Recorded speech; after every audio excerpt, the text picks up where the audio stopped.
What's up, guys? Can't flip first ship here. Whoa, there we go.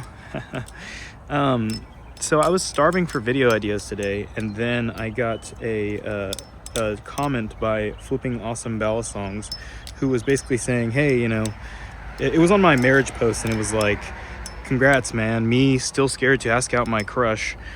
And I thought to myself, it might be worth it to, make a post just talking to people who perhaps are scared to talk to their crush. Now, if you're scared to talk to your crush, there might be a few different reasons why. So it might be worth, going into it and just saying some reasons why. The person who left the comment was Flipping Awesome Ballad Songs, I think. But yeah, so first of all, thank you for the comment. You gave me an idea for some content that I didn't quite know what I was going to do.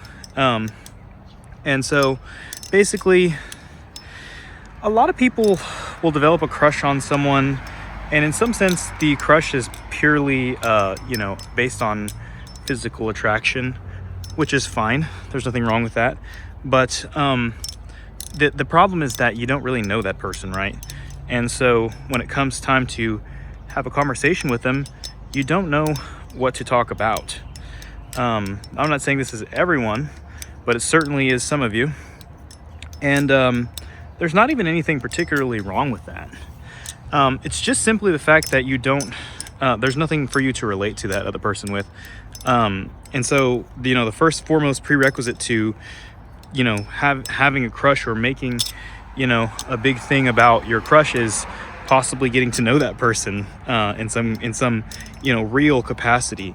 So I would recommend, before you make up your mind that you want to ask out your crush, maybe you should try to become friends with them first. And there's a right way and a wrong way to do it. I think a lot of the time guys will put themselves into the friend zone by accident because they just, kind of hover in that friend zone and try, too hard to be in that friend area, which is fine, you know what I'm saying? But, you have to know when to call it and when to know to not be leading somebody in the wrong direction. So if somebody sees you as a friend and you notice that, you want to, not pigeonhole yourself with the way that you speak or the things that you say, you know what I'm saying? And just have them know that, it's something that interests you, you know what I'm saying? And there's a time to bring it up and there's a time not to, right? So basically what I'm saying is you want to be acquainted with somebody, and you don't have to be like best friends, or you don't have to lull them into a false sense of security, because you can imagine how it would feel like to be a woman where, you think you have a friend and it's just somebody who has like some sort of attraction to you, who's just hiding it under the hiding under the guise of being a close friend. So obviously you don't want to do that. But to the same coin, I'm sure it's hard to be a guy who's attracted, and you don't know what to say. So to save everybody some time, you want to be acquainted with somebody, but you don't want to stay in that zone too long, because the longer you stay in that zone, the harder you make it for yourself to get out of it. But yeah, so first and foremost, you want to become friends with the person that you're interested in, having that particular relationship with. And then once you do that, that's whenever you have more of an opportunity to kind of come out and say stuff, because you have things that are in common, right? You have a relationship with that person that is more than just surface level. So, that's one reason why you could be scared to ask somebody out, is like you just don't have any sort of clue about what to talk to them. So it's like, how can you ask someone to, be interested in you in that capacity if they don't even know anything about you? So that's number one. Number two is self-confidence, and that one is something that can only be fixed by you.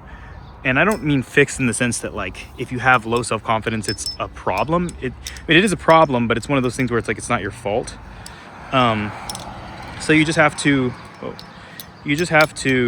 work on that, and just, try your best to be your best self, and that's more of a personal journey. I wouldn't recommend that anyone that is having relationship problems and stuff like that anyone that's having problems with their own personal self-confidence and stuff to get into a relationship.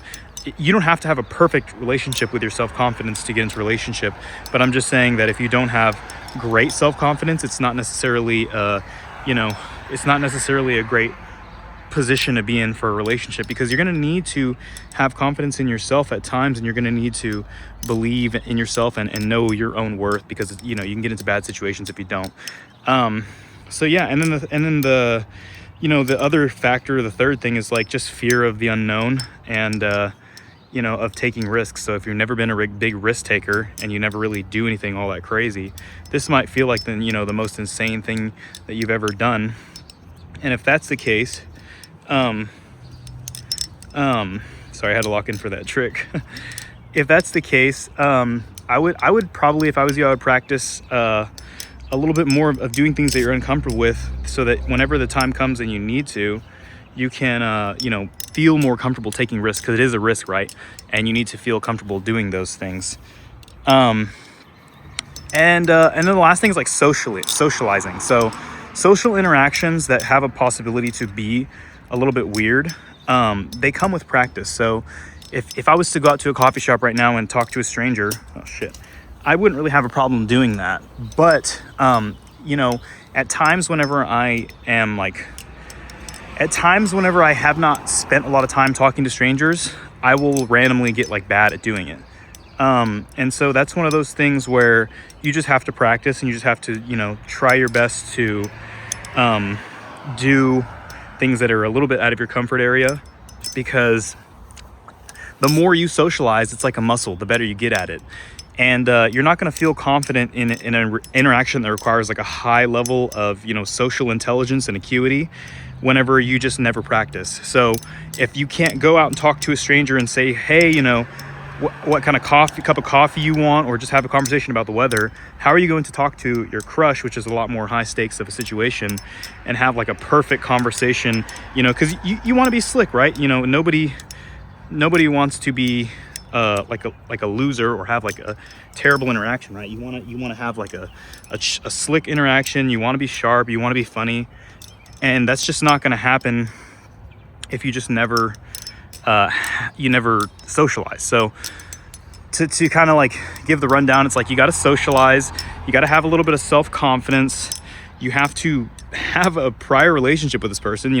It can start with anything, right? Like if you're interested in somebody, you find them physically attractive, and you want to develop in a relationship, you can start with just having a conversation with them, bringing something up. Hey, I saw you did this, I'm into that too, we should both do this or do that sometime, whatever. Or you don't even have to take it that far. You could just have the conversation and let it breathe for a couple of days.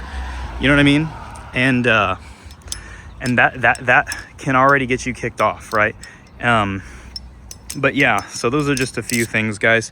I don't know if this was at all very helpful, but let me know if it was or wasn't. Hope this helps. Flipping Bell Songs, whatever the fucking name was. Rock on.